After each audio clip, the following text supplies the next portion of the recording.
This is breaking news on WDSU. All right, I want to get back to that breaking news as law enforcement officers are on Tulane's campus. We have dramatic videos showing SWAT officers surrounding an encampment of people who are there protesting in support of freeing Palestine. WDSU reporter Anum Siddiqui covering this story again for us this morning. And Anum, what's happening right now? Yeah, take a look, Morgan and Daryl. It looks like Tulane crews just got here to the university to clear out the encampment. That more than 24-hour pro-Palestine encampment at Tulane's campus is now over. Now, NOPD tells us that 14 people have been arrested. Now, the independent police monitor says the arrest was possible because Tulane calls this an unlawful protest. I should mention that I watched several people arrested on public property here on the St. Charles neutral ground.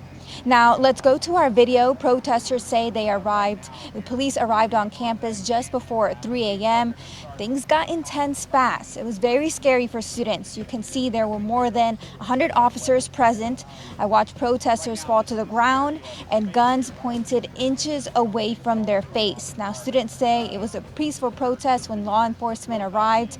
NOPD Chief Ann Kirkpatrick says the department had been working with Tulane to figure out the most peaceful way possible to clear the encampment. Take a listen to what she has to say.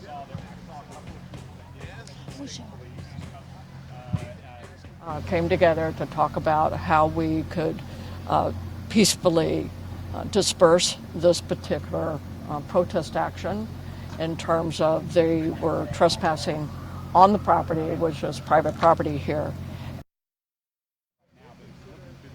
Yeah, take a good look at your screen. NOPD is dumping whatever is left behind from this encampment onto two-lane trucks. Morgan and Daryl? Now, Anum, you were out there yesterday, right? How much has the atmosphere changed compared to what you saw yesterday? Yesterday we got here around 3 o'clock in the morning. Yesterday overall was really peaceful. NOPD and Louisiana State Police were here monitoring. I do want to mention that some students, it seems like they are arriving back on campus right now. Take a look for yourself. Now here's one of the protesters we saw earlier that was chanting "Free, Free Palestine," that was talking back to Louisiana State Police when they were over a microphone asking the protesters to leave. So it looks like those protesters that were just a few feet away from campus are slowly arriving back. But of course, we'll keep that updated for you, Morgan and Daryl. And Anum, really quickly, I know you were speaking with protesters earlier this morning. Did they say they were going to go home, or have you heard if they plan to stay here? Obviously, some are still there at the moment. Some are still here, just a few feet away. We can see them in the distance. If our photographer Khadijah Floyd could zoom in and show, they were yelling over their speaker that they're not going to leave. I mean, the crowd has definitely gotten smaller, but some are still here lingering around. All right, Anum, obviously this is still a developing situation. As you can see, some of those protesters still on the neutral ground along St. Charles Avenue. Thank you so much, Anum, and stay safe. And we'll keep you updated on everything that's happening there with the protests and on near Tulane's campus, and of course across the country. You can find those updates on air and on our website, WDSU.com, or download the free WDSU mobile app. All right, at 5:03, let's turn our attention to the weather now because fog is an issue for some of you this morning. Yeah, that means give yourself a few extra minutes before you're heading out this morning. WDSU meteorologist Damon Singleton is live with more what you can expect on this hump day. Morning, Damon. Morning, guys. Yeah, you know, yesterday we were talking about some of the fog that we were dealing with and the dense fog advisory that was issued. Then that dense fog advisory is back, and while you don't see much of that fog in this picture, you can see that the visibility outside, especially along the coast, is and down here on the South Shore is especially low. Zero is the visibility over in Boothville and Port Fourchon, over in Houma. Belle Chase, the visibility has now fallen to 1 mile, and I suspect that number in Galliano is going to change over the next few minutes as well. It's gotten better in Bogalusa, but on the Mississippi Gulf Coast, 2 miles in Biloxi and 3 miles over in Gulfport if you're headed east on I-10 this morning. So the dense fog advisory covers all of southeast Louisiana. Hancock and Pearl River counties, and that's in effect until 9 a.m. this morning. The radar picture is clear. I am expecting, however, a few isolated showers as we go through the day today, but not much on the day today. And your temperatures, upper 50s, low 60s on the north shore, and temperatures down here on the south shore anywhere from 63 to about 74 degrees. This afternoon, under mostly sunny skies, I'm expecting your highs to rise into the mid to the upper 80s. This model says 91 degrees is a possibility in some parts of the area. I don't think we're going to get quite that high, but that is not impossible over the next couple of days. When I come back, I'll tell you more about that. Damon, thanks so much. Let's go ahead and get you a check of your early morning drive. Quite an active start. We're going to start over on the Bonnie Carey Spillway. We are quiet here as you travel between LaPlace and Kenner, about 10 minutes on both sides of the interstate. Westbound on 10 near Power, we did have an earlier crash that was pushed off to the shoulder, but thankfully, after looking at our DOTD camera here, that crash is cleared. And if you're traveling westbound on 10 between Metairie on your approach to I-55, about 16 minutes there, relatively quiet. Now let's talk about our big incident of the morning. Just before 3:30 this morning, we did have a crash I-10 eastbound at Carrollton.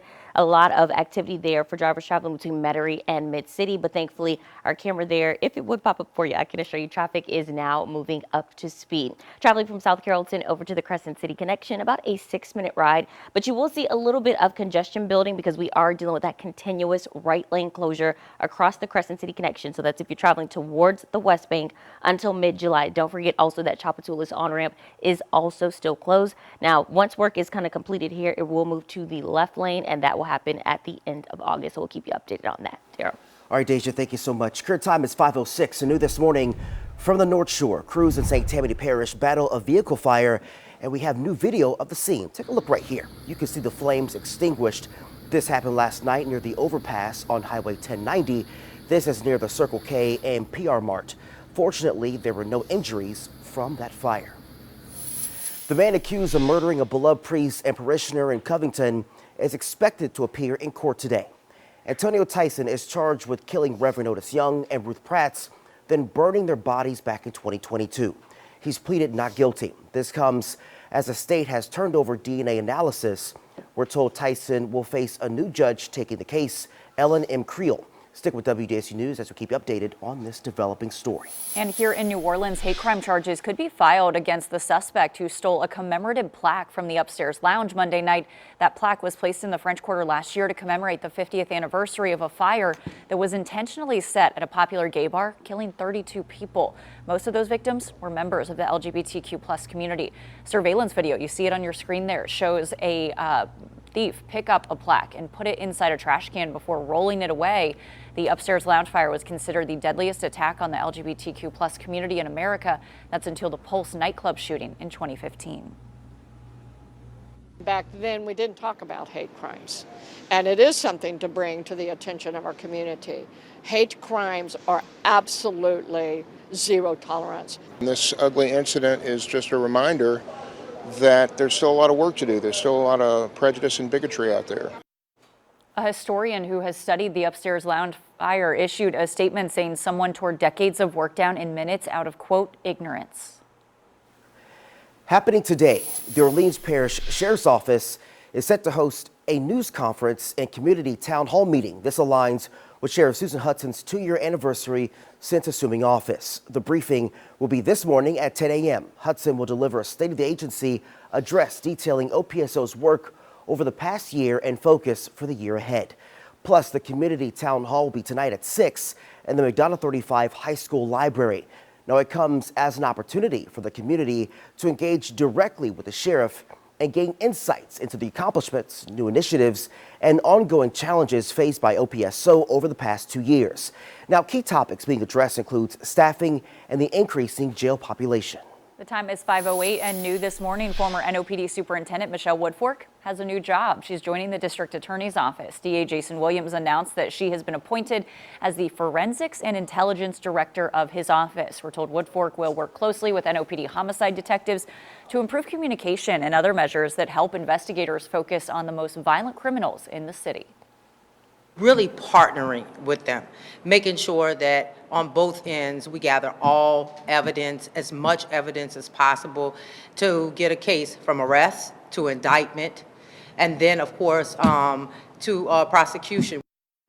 Woodfork will also use digital tools to improve case outcomes. The DA says he was impressed with her dedication and years of service to our city.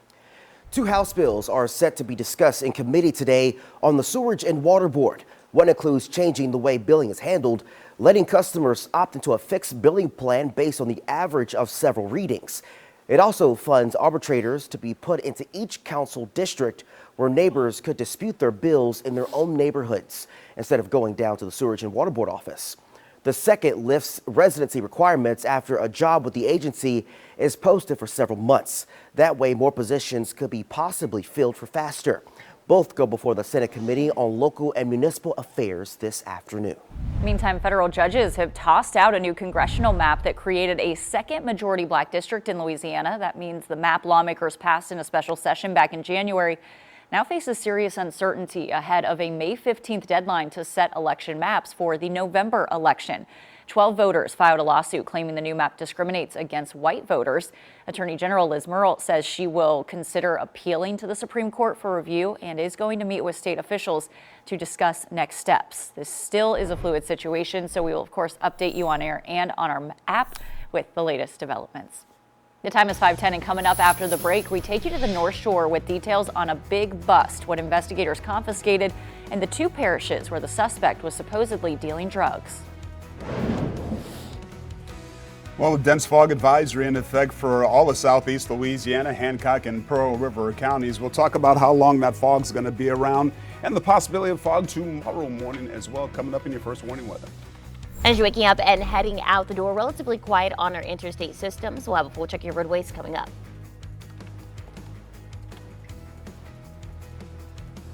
And as we go to break, we want to give you another live look from Tulane's campus where you can see actively police are breaking down that encampment that has been on campus since Monday afternoon. That all unfolding around 4 a.m. this morning. WDSU reporter Num Siddiqui will give us another live update in just a couple of minutes.